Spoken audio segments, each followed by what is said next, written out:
I want to share with you the biggest, I feel like Pretty Woman now, biggest mistake I made when I was dating a narcissist.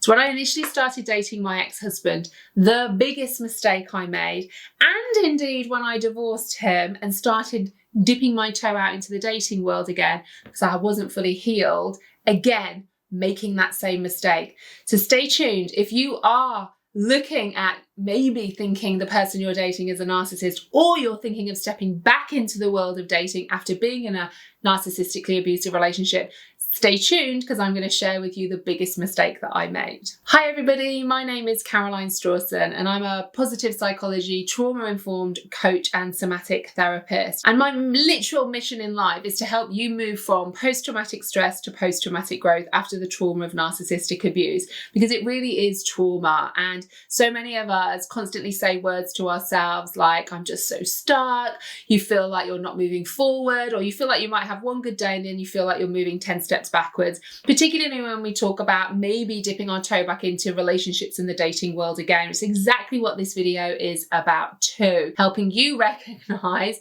so you don't do the same mistakes that I did, because I always like to share the ups and the downs of everything as well, and my personal stories, which I think are really helpful for you so that you can understand those big mistakes that I made, in the hope that they minimize the mistakes then potentially that you make too. So if you're new to my channel, a massive warm welcome to you. Make sure you hit that subscribe button and the bell so that you never miss any of my episodes, which drop every single week.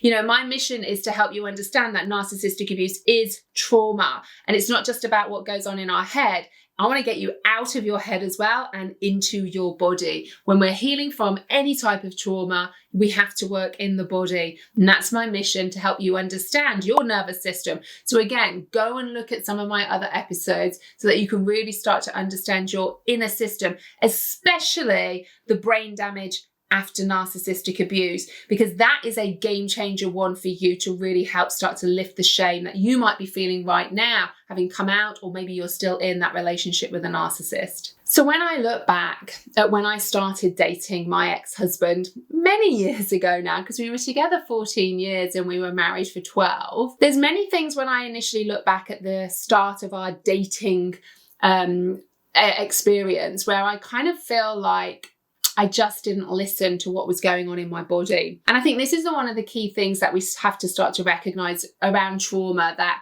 we switch off what is actually naturally there for us within our body. So you'll have all heard of something called your gut instinct, right? Our gut instinct is when we start to feel something, and sometimes we don't even know why.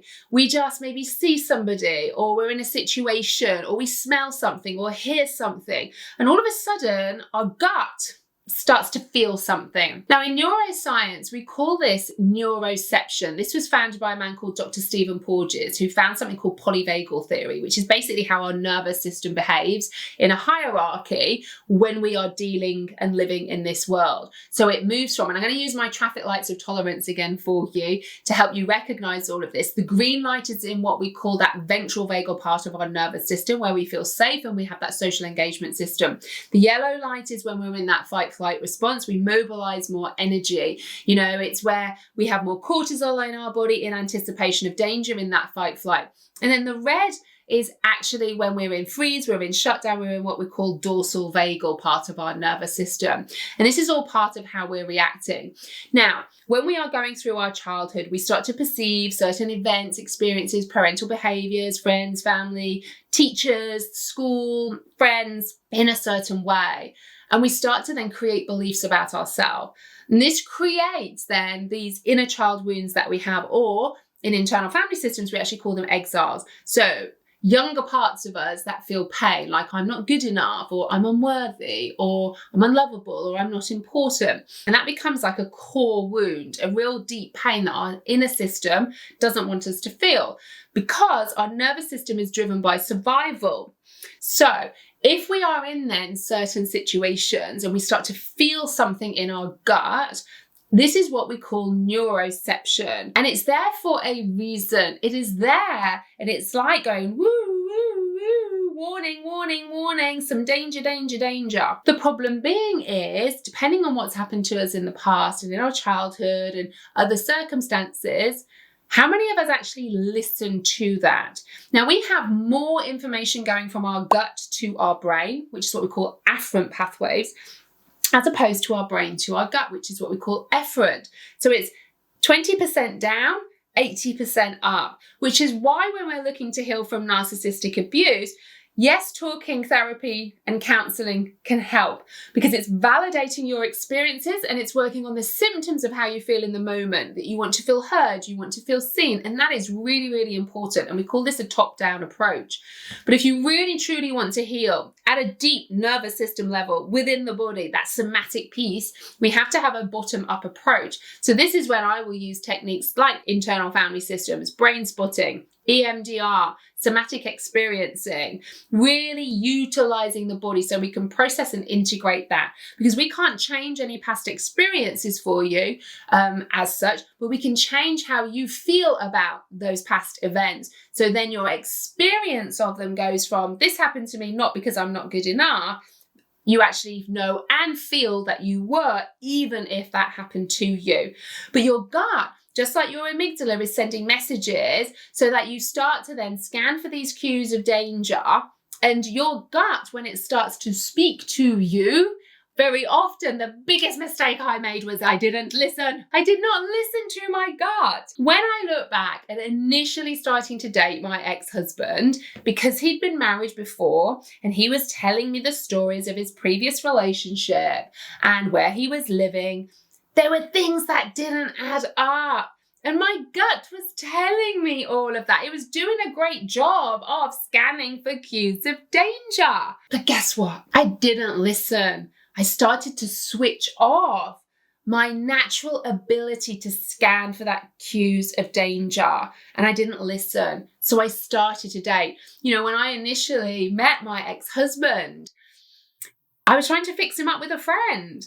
Because again, clearly he wanted to date me, but when he told me he'd been married before and his whole situation and everything else, my gut was telling me, Caroline, run. No, no, no. Don't you go there. No, no, no. And I was trying to set him up with one of my friends. But actually what was happening is the charm offensive was coming in and he was being really, really nice, saying all of those things that was really lovely to me because I'd got that real sense of I didn't feel good enough. You know, as a codependent, I had a real lack of self-love. So he was saying all of these wonderful things in a very covert way, I have to say, because I was trying to fix him up with my friend. Up until I kind of remember thinking, well, maybe I can date this man. Maybe it could be okay. Because you know what? He was young when he got married the first time. So I understand maybe that.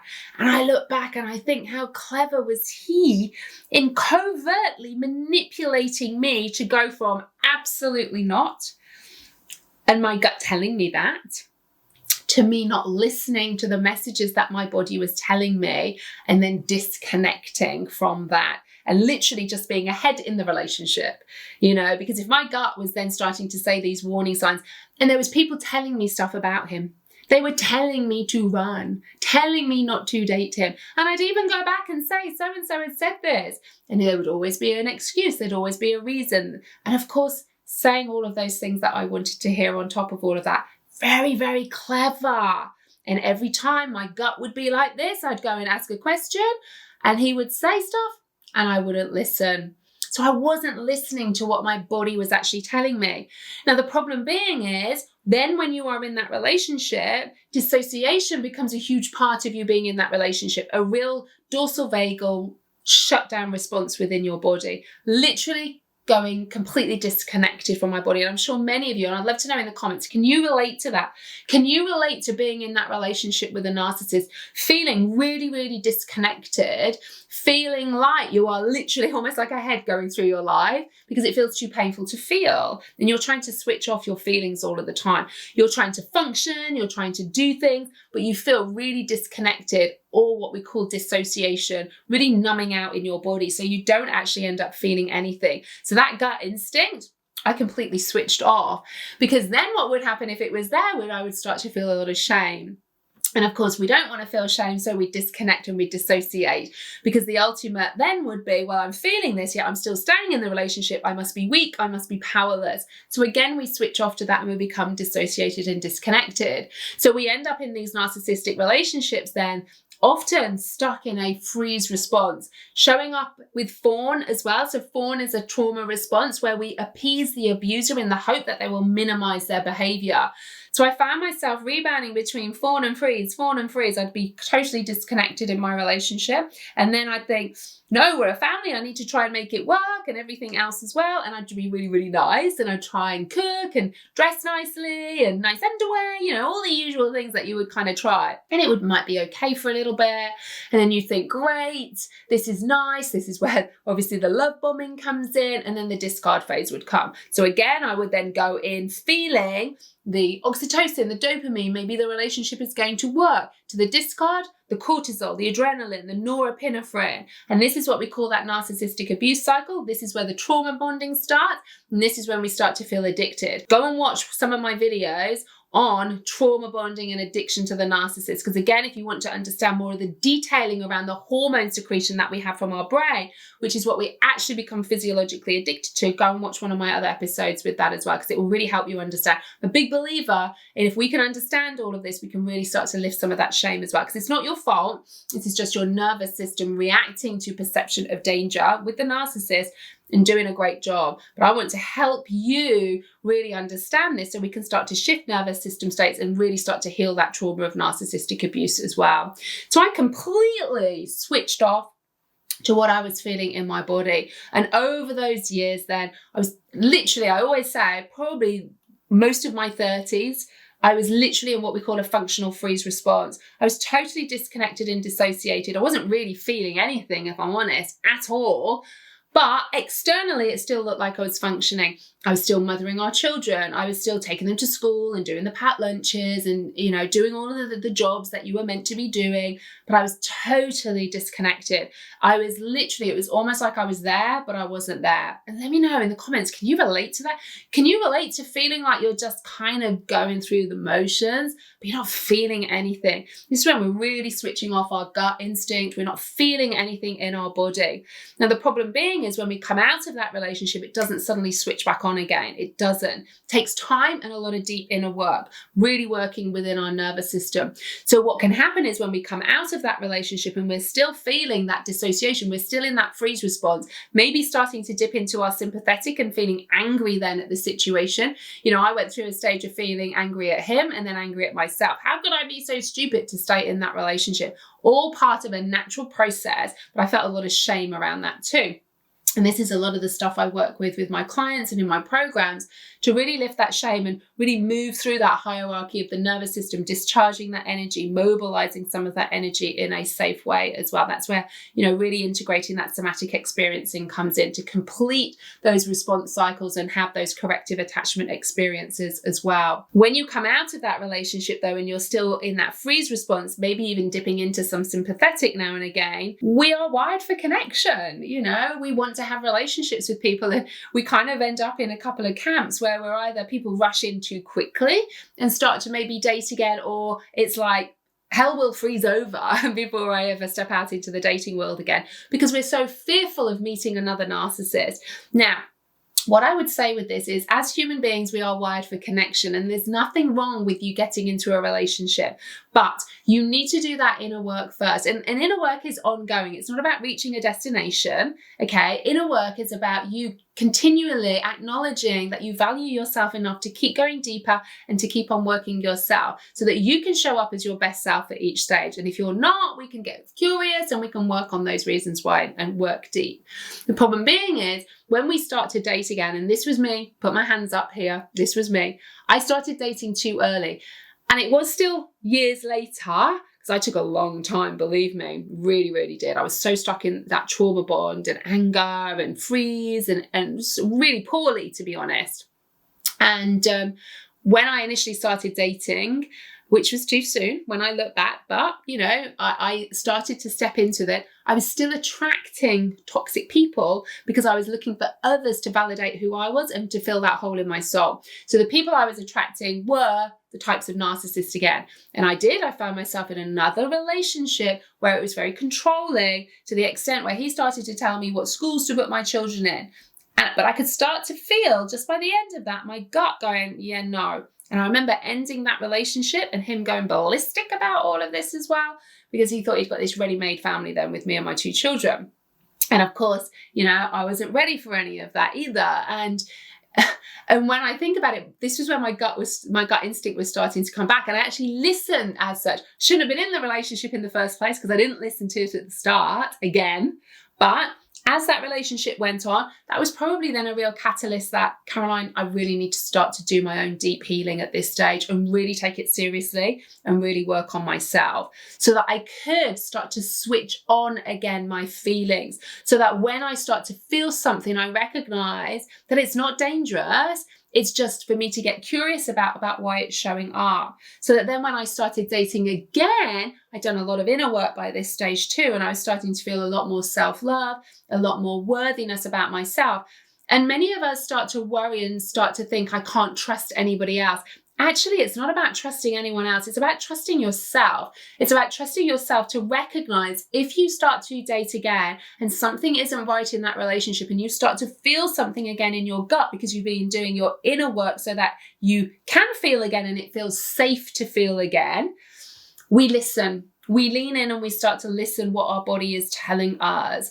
And, so that when I started dating again and I was starting to feel things in relationships, I would reflect and pause after those dates and start to lean in and listen. And if my gut was telling me, yeah, that's not right, and then I would have a conversation and try and communicate that with the person I was dating, and I was met with resistance and pushing back against my boundaries, I would end that relationship then as well. So it's a combination of a lot of things, because when I was switching off to feeling what I had in my body, and then I ended up in that long-term marriage and relationship, it takes time then for your body to start to feel safe enough to feel again, because we feel so disconnected and dissociated with that too. And that's why we have to take our time in a very titrated way, work really deep within the body so we can start to feel safe enough to feel again, create more boundaries, so that then when you start to date effectively again, your gut is on guard.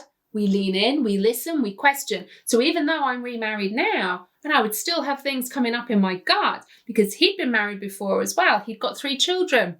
And it was a mess, let me tell you. I tell you, I could start a whole other business about being a stepmother. Oh my God, I could so do that. But my gut was saying things. And actually, when I look back, I think my gut was right with those things around that, about being a stepmom and having somebody as toxic as my husband's ex-wife is. And for me then, that was really about, again, my gut. Not that would have changed, because again, we have dealt with things and we've worked as a team together, myself and my husband, around all of that. But it's been challenging. I'll be really honest. It's been really, really challenging with that too.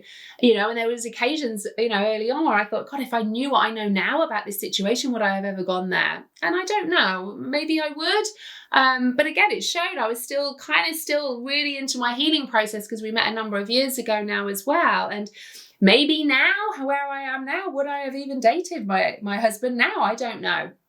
But I certainly would have been having a lot more conversations than I did too. So we've really got to do that inner work, so we start to feel safe enough to feel in our body again. Because let me tell you, that neuroception that we feel is there for a reason. And what I want for you is to feel safe enough to feel that again, not just feel it, but listen, get curious, so you can make the right choices, the decisions, create those boundaries, so you can go on and have a healthy relationship. Because that healthy relationship comes from initially you having a healthy relationship with yourself, really recognizing that you can hold your boundaries, that your worth is not in somebody else. Your worth is there already, because you know what? You are good enough already, And I know sometimes that you probably listen to this go, oh, I don't know about that, Caroline. No, you are. You are good enough. You always have been. But I want you to take seriously the body part of healing from the trauma of narcissistic abuse. So my biggest mistake I made right at the start was switching off what my body was naturally trying to tell me. We are amazing human beings. We are built for survival. And you know what? Of course, I've got 2 beautiful children out of my marriage to my ex-husband, and I would never ever change that. But when I look back, my gut was screaming at me, Caroline, don't go there. But I didn't listen. And I don't want that for you. Once you start going back into that dating world again, do the inner work, do the body work around this, learn to trust yourself, know what your boundaries and deal breakers are as well, and you can go out and have fun in the dating world as well, because it is fun too, but in the knowledge and safety that you can make conscious choices and decisions in any given moment, whether to continue dating somebody or whether to stop dating somebody. So I hope that was helpful. Let me know in the comments below if you want me to do more episodes on dating after the narcissist. I'd be really, really interested to know, because I talk a lot obviously about parenting and all of those elements and the brain, the body as such too. But dating was a really big part of that for me as well. So I'm really interested to know, do you want more videos and episodes around dating? Let me know, because again, I do listen, I do watch, I do read everything that is said, so that I want to give you what you need. So if you want more, then let me know. But lots of love to you. Remember, wherever you are right now is just where you are right now. There is hope, there is light. And I really desperately want to help you move from post-traumatic stress to post-traumatic growth. I'm right there with you, right by your side. Lots of love. See you on the next episode.